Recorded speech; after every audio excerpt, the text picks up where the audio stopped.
Hello, ladies and gentlemen. It is your host with the biggest nose, Jay-Z Courtside, coming at y'all today on November 24th, getting closer and closer here to Thanksgiving. I hope everybody had an absolutely phenomenal weekend. I'd like to give a special shout out to everybody who's been watching the podcast post-production, like not live, but yeah, seriously. Like I think one of the podcasts from last week hit over 900 views on YouTube and I think like 50 or 70 on Spotify. So I do want to say thank you to all of you. Anybody new to the channel, welcome on in. I think a lot of you guys are finding the channel through my documentary channel, Jay-Z Uncut. So special shout out to all of you and major shout out to the live crew who comes through and hangs out on the Twitch, YouTube, TikTok, and just watches it live, reacts live, gets involved in the conversation. The live crew is the best crew. So I hope to see more of you guys tune in Monday through Friday at 9 a.m. Eastern. We had a very entertaining weekend of NBA basketball. So today we're doing what we always do every Monday. We're starting with the winners and losers of the NBA weekend. We actually have a different list of some winners and losers this weekend. I feel like two of these teams that we've been talking about quite a bit this season have continued to fluctuate between having the winner of the weekend and losers of the weekend. One team is from the West Coast. One team is from the East Coast. We're talking about both of them this week. Again, they have both flip-flopped literally from last week. I wouldn't say that's a good thing, but there's plenty worse. We could just not be talking about your team. You know what I mean? So we're going to be starting the podcast off with a team that we had as the loser of the weekend last weekend. And then we're going to be starting the loser, I think actually ending. Yeah, we're ending the losers of the weekend with the team that was a winner last weekend. So very interesting structure that we've seen so far. Before we start, guys, before we get into the meat of this pod, be sure, podcast listeners, to leave a 5-star rating and review. Live crew, if you're on TikTok, YouTube, whatever, be sure to drop a like, follow, subscribe, all that jazz. Ladies and gents, let's get right into it with our very first winner of the weekend, and that is the Miami Heat. For a couple reasons. Obviously, I can do the short answer. They won both games over the weekend. This was one of the teams that I said every week switches between being a winner and a loser. Now, the Miami Heat right now, on somewhat of a burner. They've won 4 games straight. Shout out to them. And they are looking good all around. That's the easy answer. The other reason why I believe that they're a winner is because over the weekend, Shams announced that Tyler Hero will be returning to action tonight against the Dallas Mavericks. And I think it's great when I see teams bring back their star players against mediocre and sub-mediocre teams, because it allows them to sort of lock in and get in the groove of things. Because conditioning in the NBA, they all say it. They all say that there's no practice like an actual NBA game, right? So I think Tyler Hero coming back, it's going to look great. And I think one of two things are going to happen. Tyler Hero is going to enter the court and just screw up everything that they've been building towards, the motion offense. I don't think that's realistic. I think you're adding such a prolific scorer, shot creator, even playmaker. I think Tyler Hero is going to just come in and inject offense into a team that is already the number one in offense around the league, averaging 125 points per game as a team. We got some things that we got to talk about with the Miami Heat. Over the weekend, they defeated the Chicago Bulls and the Philadelphia 76ers, right? Those are both teams that Pistons have beat, and people say that is not comp, right? But I'm here to tell you, the Bulls, fine. I called this that would be a big win by Miami last Friday. I said the Bulls just came off of a long West Coast trip, so they're going to come back and they're going to have tired legs. And my God, did they have tired legs. Khalil Ware was jumping out of the building, right? Bam Adebayo, good game. Honestly, I think the Bulls game was sort of a team effort. I think everybody did their thing. Khalil Ware led the pack with a double-double, being a 20 and 14 game. But I don't even really want to talk about that Bulls game, because I would much rather talk about the 76ers game, because it was a real hard-fought game. The Miami Heat, bro. I mean, this roster is just so much fun. I would like to say, two of the former Detroit Pistons, Simone Fontecchio for the Miami Heat and Tim Hardaway Jr. for the Denver Nuggets, have both finally come back to earth. Both of their three-point shooting is starting to level out around that 40% mark, and I think they will stay around there. I think between 37 and 39%. Unlucky for the Pistons. I think Simone Fontecchio shot sub 34% for them. But I think he still will continue to shoot between that 35 and 38% mark. But he's not even the focal point for the Miami Heat. My biggest thing is Jaime Jaquez. My Lord, the Philadelphia 76ers did not have anybody for that guy. He had 22 points off the bench, 7 assists, 10 for 12 from the field. Jaime Jaquez, man, this guy, he's one of those players, I think, that slowly is turning into, not play style wise, but an Amen Thompson and a Sar Thompson, who like just a player on a team that you could look at and be a fan of, right? Sort of like Andrew Wiggins, and he plays just, he plays for the same team. Nobody hates Andrew Wiggins, right? Nobody hates Jaime Jaquez. Nobody hates the Thompson twins. These are sort of like players that everyone can root for. And I love those kinds of players. A Norman Powell. I feel like Miami's filled with a bunch of guys that everyone loves. You know what I'm saying?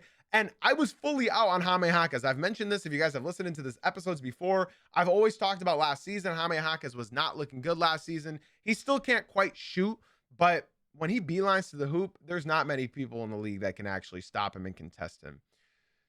The Miami Heat right now are looking good. It looks like they're catching a stride, and insert Tyler Hero into the mix, and I think it's going to look great. Andrew Wiggins has been out, but he's going to be back. I think this is pretty telling that the Heat now are winning without Jovic. Jovic is a ball stopper, and so is Tyler Hero. I'm just hoping that Tyler Hero sort of comes in and just sort of plays the style that Miami has been playing this season. You're going to start seeing the handoffs with Bam Adebayo a lot. You're going to see that. But I think that's fine so long as they continue to make that extra pass. I mean, hey, Khalil Ware and Bam Adebayo together on the court, they look fun. They look good. I do not like the Khalil Ware solo minutes. I do not like the Bam Adebayo solo minutes right now. I like the Bam Adebayo minutes when he's with Tyler Hero, but I'm not a fan of them when he's by himself without Tyler Hero, if that makes sense. I'm sure the Heat fans can somewhat see what I'm talking about, right? All of these wins have been coming without Nikola Jovic on the court, and I think it's perfect time to just get rid of him. Because, in my opinion, Jovic has been incredibly disappointing. And I said this the first week. I said this the second week. I said this the third week. And now look at their games without the ball stopper in Nikola Jovic. I am not personally a fan. Right now, when you look at the Miami Heat, they're one of the deeper teams in the NBA. I can't call them the deepest, but I can say one of the deeper. And that's why I think the Miami Heat are going to do well. The issue for me is that they're going to have to shorten their rotation here towards the tail end of the second half of the season, as well as the playoffs. So who's going to be guaranteed a rotational guy for this team? I don't think you're going to see Jameer Young play. I don't think you're going to see Myron Gardner play. I honestly don't think you're going to see Kashad Johnson play, but he's been looking okay. Like, he looks serviceable. I think once you reinsert Tyler Hero and Andrew Wiggins, I think that's the team right there. I think they're 10 deep comfortably. They're 10 deep. And a lot of NBA teams right now cannot say that. So again, I got to give another special shout out to Norman Powell. I have been talking about this guy all season long. I can't believe the Miami Heat somehow finessed into getting this guy. I don't know if it's going to be a 1-year rental. I don't know what the Miami Heat are going to look like next year. I'm not sure. I'm honestly not sure. Pelle Larsson didn't have a good game, but he's been like above average for the majority of the season, so it's okay. I would love to see Norman Powell re-sign with the Miami Heat. They can't extend him, but they can offer him a new contract. I'm very curious. To see what happens, because we don't know, right? Let's say the Miami Heat go to the conference finals, right? Let's say they surpass all of our expectations and they go to the conference finals. And Tyler Hero, Norman Powell, like, they're all components as to like how they did that. Sure, we could say now that they'll make it, right? If they have this team, they'll keep that team. But we still don't know.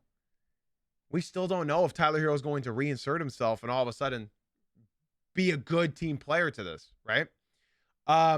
I don't think I have to disagree with the TikTok saying that Khalil Ware is going to be taking Bam Adebayo's starting spot. Khalil Ware sucks when he's on the court without Bam Adebayo, and Bam Adebayo doesn't suck when Khalil Ware is not on the court.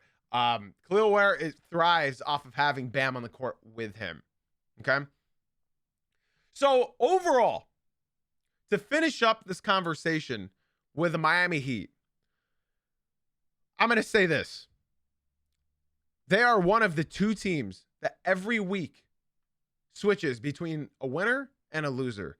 And I think personally, this could be the first weekend where the Miami Heat don't flip-flop to being a loser next weekend. So come next Monday, this is the first time where I can look at them and say, I don't think they're going to be a loser of the weekend next week, because that's how it's been all season long. They're a winner one weekend, the next weekend they're a loser. They're a winner the weekend after that, and then they're a loser the following weekend.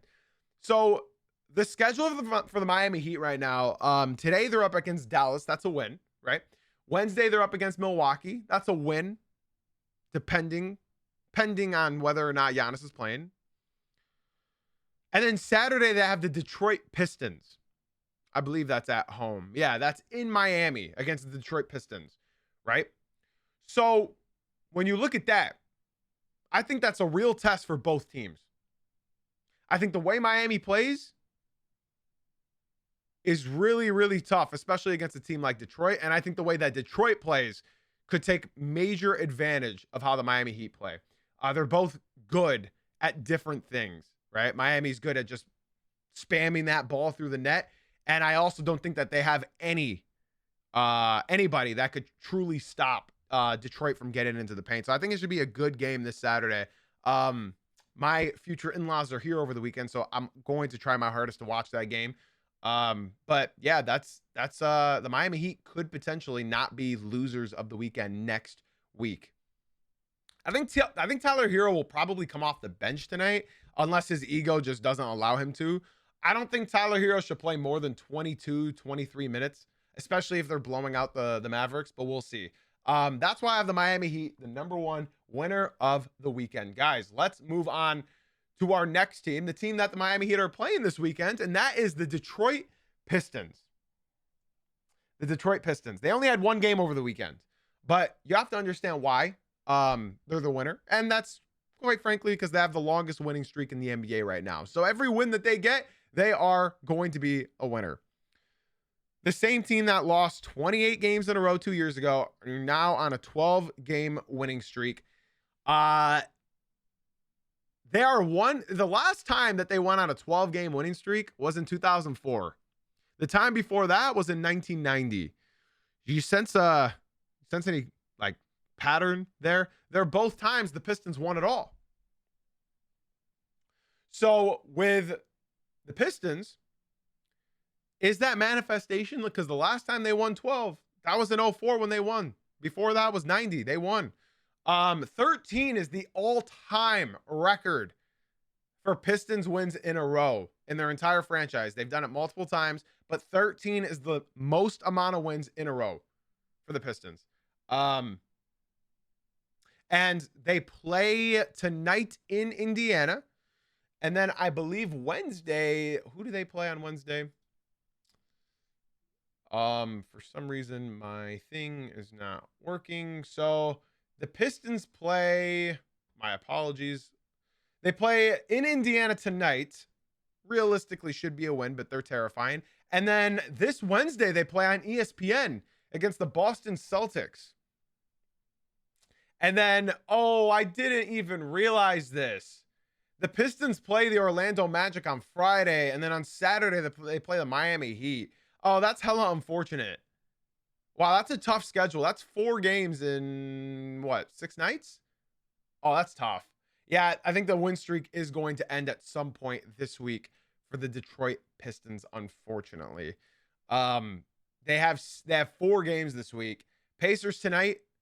So in Indiana tonight, then in Boston on Wednesday, Then in Orlando, or no, I guess at home in Detroit against Orlando. Wow, what a tough schedule.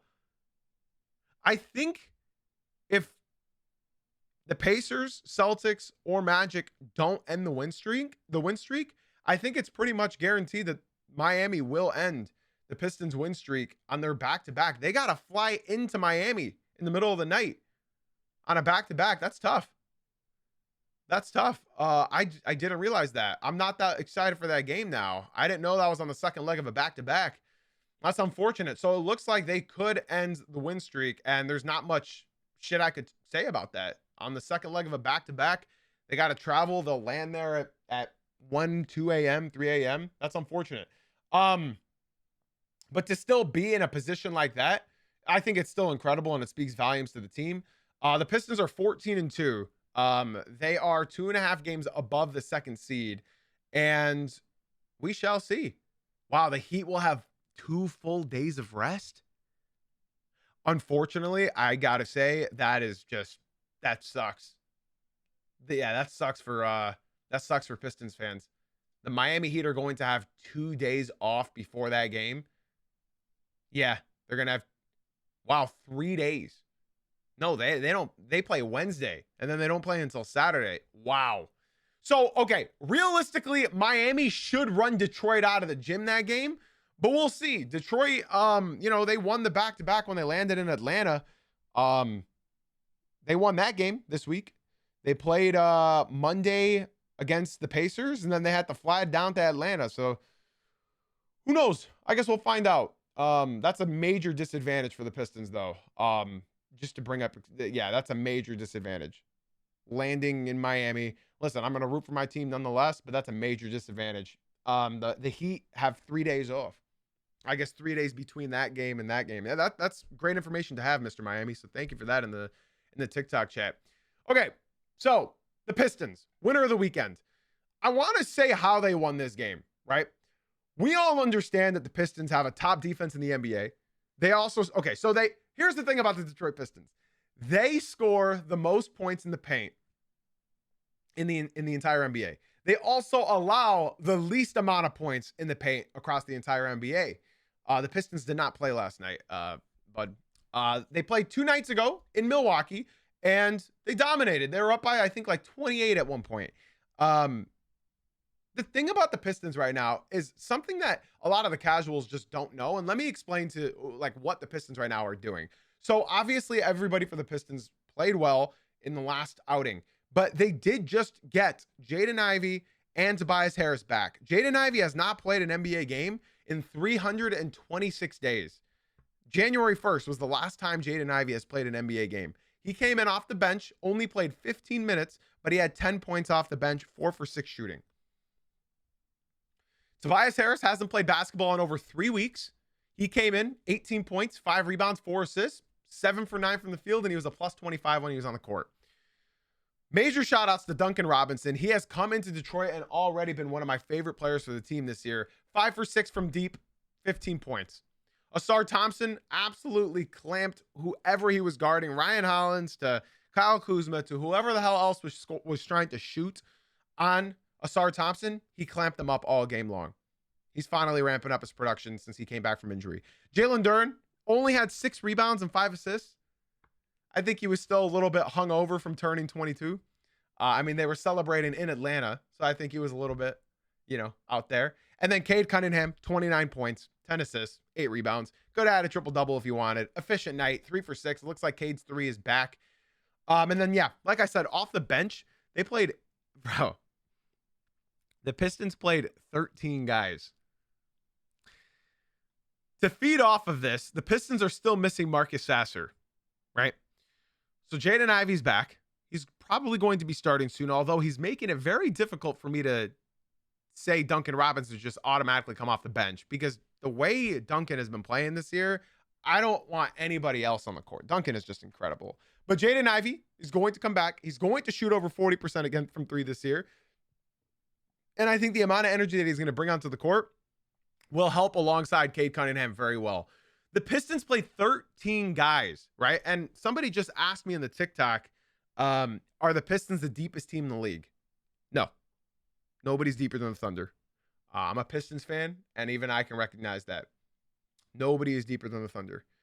They by far. I mean, you can cut the Oklahoma City Thunder's roster in half, and that other half, like without J-Dub, Chet, Shea, would still be a playoff team. That's how good the Oklahoma City Thunder are. I don't think Jaden Ivey should be a six man.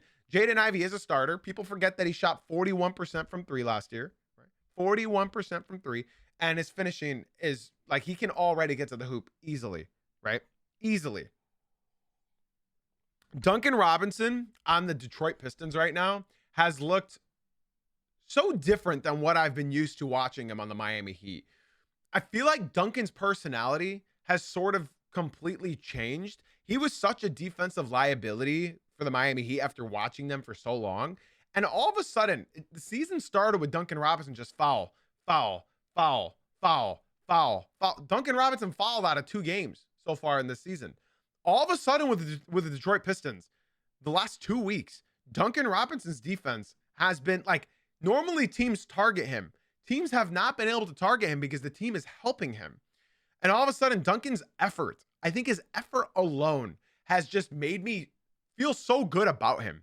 To the point where I'm saying I would rather have Duncan Robinson over Malik Beasley. Obviously not last year Malik Beasley, but this year Malik Beasley. Because, I mean, Malik Beasley isn't playing, but he's not going to be able to replicate what he did in the past. We all know that season that Malik Beasley had was not going to be repeatable. And what Duncan has shown me right now has sort of like, I mean, bro, he's getting 2 steals in a couple of these games in a row, right?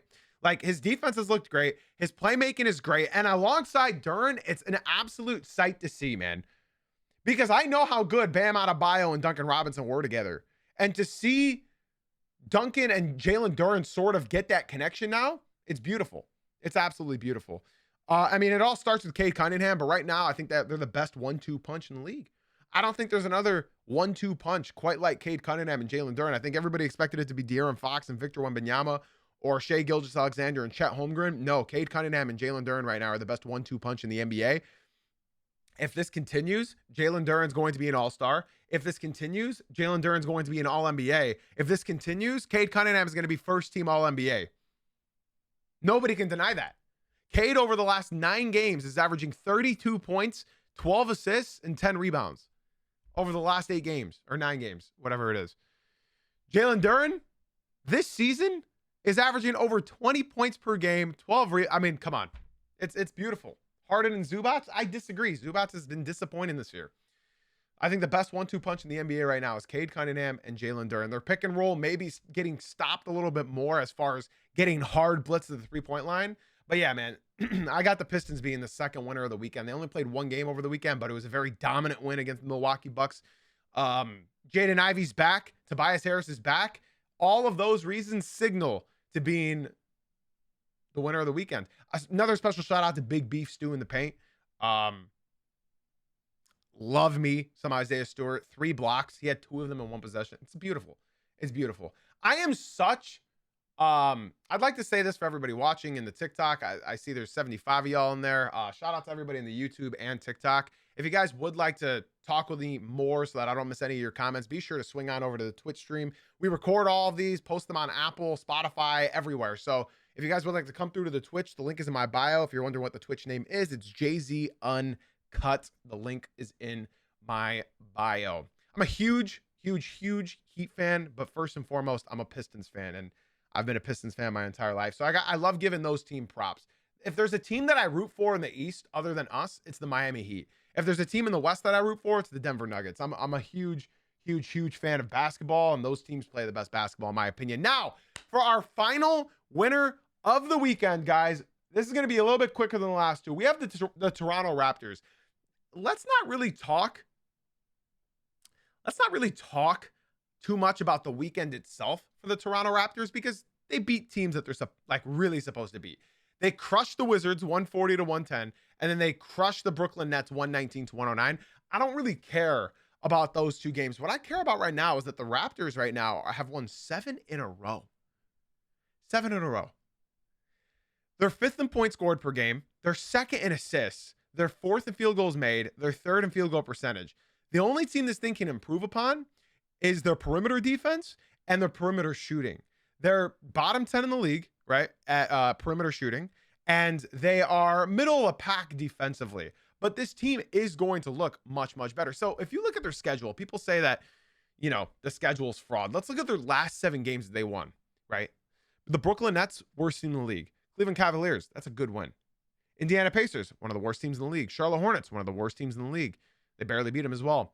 The Philadelphia 76ers, they're on a slide right now. The Wizards, one of the worst teams in the league. The Brooklyn Nets, one of the worst teams in the league. Now, I am not one person to say fake win streak.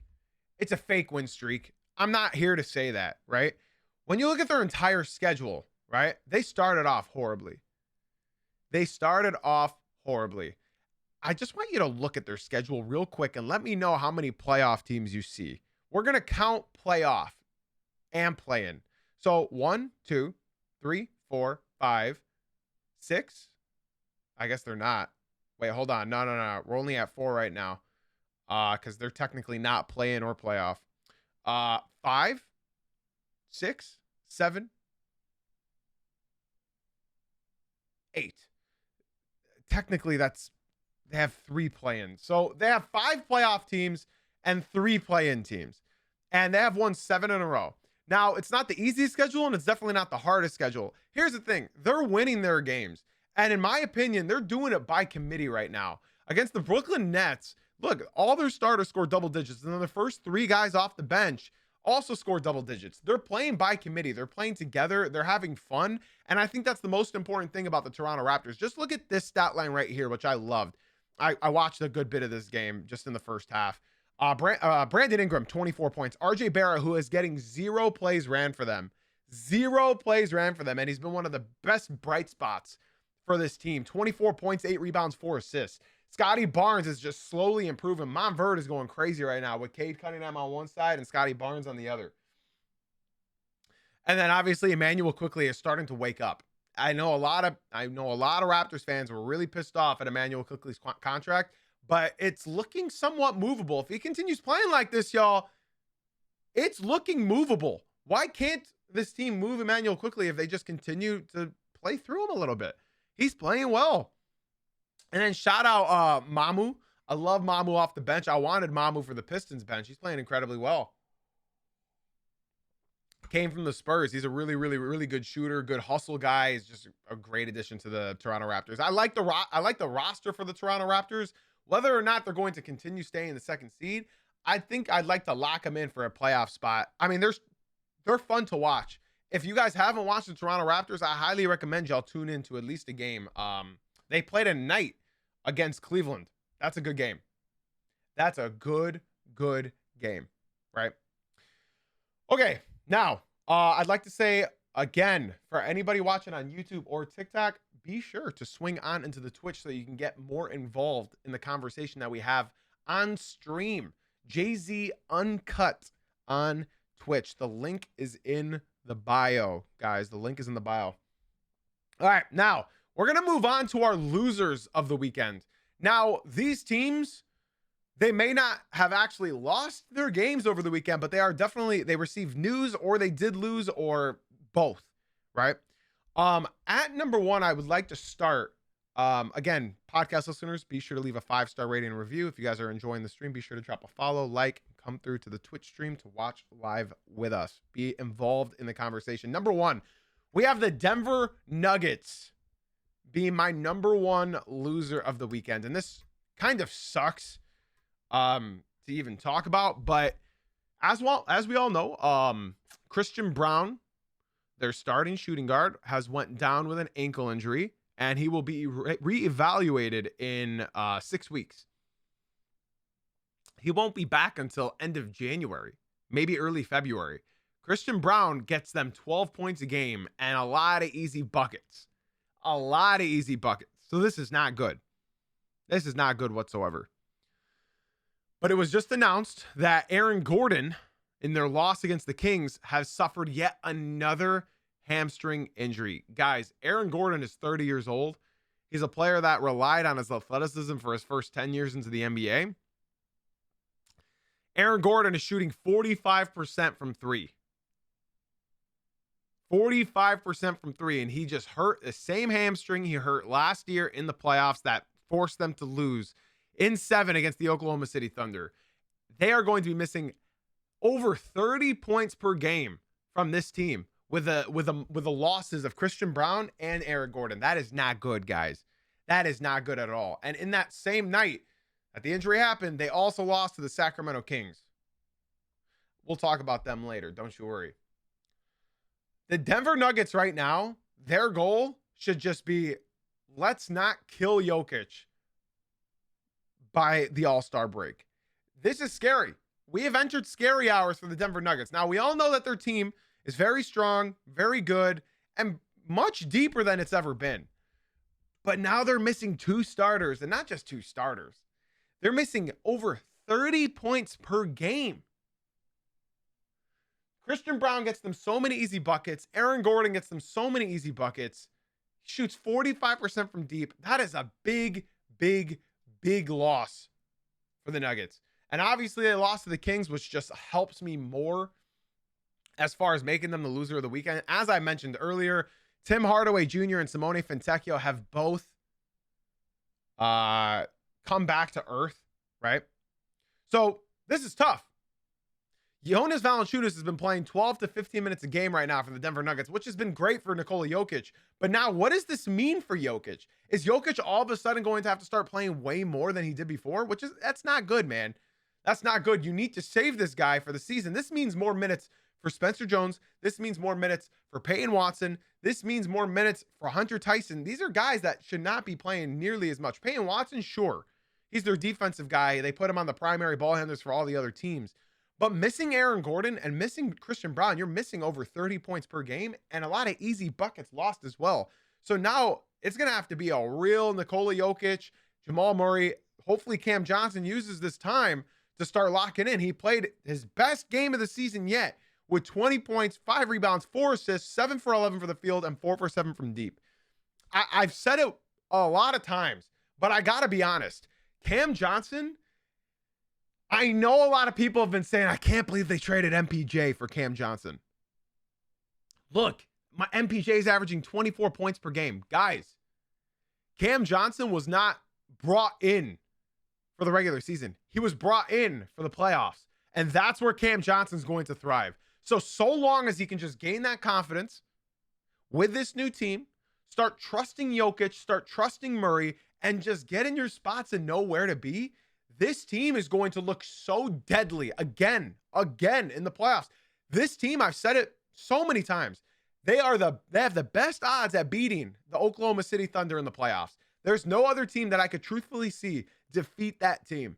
Now, unless Doncic and LeBron just suddenly go berserk, I still only see the Denver Nuggets being the true competitor to the Oklahoma City Thunder in the West, if they're healthy. And I think Cam Johnson is going to be a huge key component for that team's success in the playoffs. So again, they are my number 1 loser of the weekend. Unfortunately, losing Aaron Gordon is bad. Losing Christian Braun is bad. I hope that this team can just lock in and start playing by committee. Next man up. A lot of teams play next man up. The Pistons, the Heat, the Thunder. I believe that the Denver Nuggets are deep enough this year for the first time ever to where they can play next man up and they won't suffer. All right, y'all. I know this is going to look a little bit weird because they did win their game over the weekend, but I have the Sacramento Kings as my next loser of the weekend, and I promised I would stop talking about this team. I promised I would stop talking about the Sacramento Kings. I don't want to give them any press. I don't want to give them any conversation. I don't want to give them any attention, but I got to talk about them again for being losers of the weekend. Jay-Z, why are they losers? They beat the Denver Nuggets. How are they losers? They just lost Domantas Sabonis for at least a month. He will be reevaluated in a month. It just came out as well over the weekend before this Nuggets game that everyone for the Sacramento Kings are available via trades. We said this would happen. Didn't think it would happen so quick. But of course, it happened. We all predicted this. You built a roster based off of names. That's all you did. We need to get the FBI investigating this franchise because it's absolutely disgusting to see such a franchise be so poverty for so long. So let's look through this roster and I can show you who's available for this team. DeMar DeRozan, available. Keon Ellis, available. Zach LaVine, available. Malik Monk, available. Domantas Sabonis, available. Dennis Schroeder, available. Nobody's going to want that contract. Russell Westbrook, available. Nobody's going to want Russ. De'Aaron Fox, they traded him. And they should have traded Domantas Sabonis while his value was up. Instead, now, Domantas Sabonis is hurt. I feel like any team would have thrown so much at the Kings for Sabonis. Now, what's going to happen? He's hurt. Can he come back? Can he be healthy? Can he be fine? Can he look good? Can he still bring the value that he was last year? This team, I've preached it to the heavens countless of times, but I'll do it again for the sake of doing it again. Vivek, the owner of the Sacramento Kings, just wants the team to be middle of the pack, mediocre, just good enough to sell tickets. I'm sorry for the Kings fans that are in the stream. I honestly have not seen one before. All they want to do is sell tickets. And guess what? They're not even doing that now. They're at the bottom of the league in attendance because fans are slowly realizing the only way we're going to be able to climb out from this pit is when this owner sells. That's the only way I see the Sacramento Kings somehow climbing out of being from poverty to a good franchise. This owner is what has ruined the Sacramento Kings. And it's quite depressing because I called them the Chicago Bulls of the West, but honestly, I got to call them the Sacramento Kings because even the Chicago Bulls, at least they have some young talent. They straight up came out and said that the only untouchable person they have on this team is Keegan Murray. Keegan Murray is untouchable. Keegan Murray, untouchable. Luka Doncic wasn't untouchable. And you're telling me Keegan freaking Murray is untouchable? The Sacramento Kings are my second loser of the weekend. And they can be just the losers of the league. I don't think I ever want to put them up here as far as losers of the weekend anymore. I hate it. I love Keegan Murray. I'm a big Keegan Murray guy. But I think at this point in time, you got to trade everybody. Just blow it the hell up. You form this roster. Now you have to pay the repercussions. Blow it up. Fire sale time. Fire sale time. You got 30 seconds. Trade everybody. If you understand fire sale reference being 30 seconds, then you're a real OG. Let's move on to our final topic, final team of the loser of the weekend, and that is the Golden State Warriors. If you guys remember at the start of this episode, I said there are two teams that have completely flip-flopped every single week from winner to losers of the weekend, and that is the Miami Heat and the Golden State Warriors. Now, why do you ask? They have lost 3 straight again. They've lost 3 straight after winning 3 straight. This team just received some even more bad news. Jonathan Kuminga is injured with no timetable to return.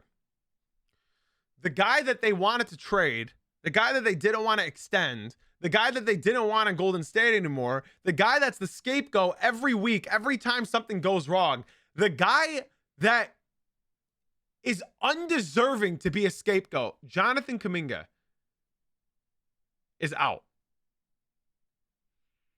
Is this a ploy to get him traded? Is this finally it? We're going to see Jonathan Kuminga get traded. He's going to be freed from the shackles that is Golden State. The vibes on this team are looking horrendous right now. Jimmy Butler and Buddy Hield are not gelling like they were last season. The overall vibes of this team just look abysmal. Absolutely abysmal. Curry is dropping 38, 45, 48 points almost every single night. And they still can't get it done. I don't know what more I can say about the Golden State Warriors. I've talked about them a lot this season.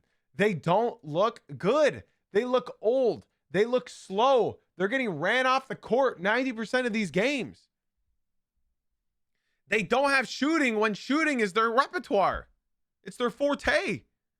They're losing to the Magic. They're losing to the Heat. They're losing to the Blazers again. They are the 8th seed in the West. Are the Golden State Warriors still a playoff team? Is this still a playoff team, or are they just destined to be in the play-in yet again? They can't put points on the board. They're middle of the pack at defense. They can't rebound the ball. They can't block. They're not making any shots. The only shot that they're prolific at are three-pointers, and that's because they not only attempt the most three-pointers, but they're making them too. That's the only reason they're in any of these games. That's the only reason the Golden State Warriors have any wins this season. It's just because they're shooting. I think running Draymond Green at the center in 2025 is washed. It's not working anymore. If you guys have watched this team, they have Draymond Green guarding Donovan Clingan. They have Draymond Green guarding Khalil Ware.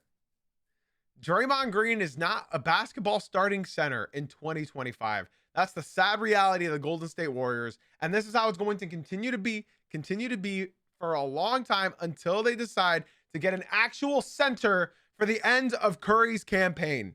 This is so depressing to see one of the greatest players in NBA history have to play all of these years without an actual center.